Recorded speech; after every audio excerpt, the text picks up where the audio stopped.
नमस्कार मंडळी.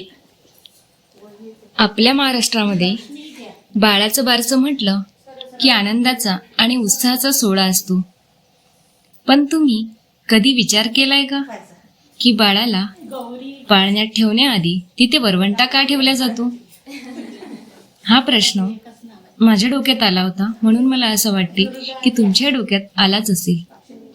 आज आपण याच परंपरेमागचा सुंदर अर्थ समजून घेऊया. रिकामा पाळणं आणि सुरक्षितता. आपल्याकडे रिकामा पाळणा हलवणं किंवा तो तसाच ठेवणं अशुभ मानलं जातं.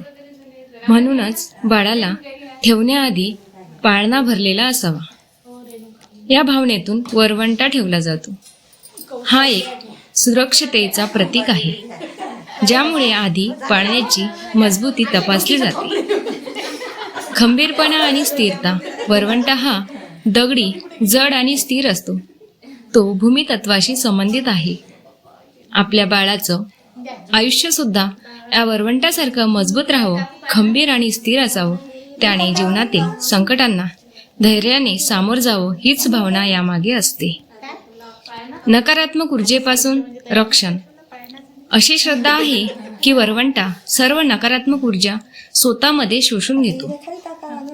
त्यामुळे बाळाला कोणतीही दृष्ट लागू नये किंवा वाईट शक्तींचा त्रास होऊ नये, यासाठी ही प्रथा पाळली जाते. बाळाच्या आयुष्याची सुरुवात सकारात्मक ऊर्जेने आणि पूर्ण संरक्षणाने व्हावी, हाच यामागचा मुख्य उद्देश आहे. तर मंडळी, कशी वाटली ही माहिती? आपल्या या सुंदर संस्कृतीचा अभिमान वाटला ना? अशाच नवनवीन आणि रंजक माहितीसाठी आपल्या गर्भसंस्कार चॅनलला सबस्क्राईब करायला विसरू नका. धन्यवाद.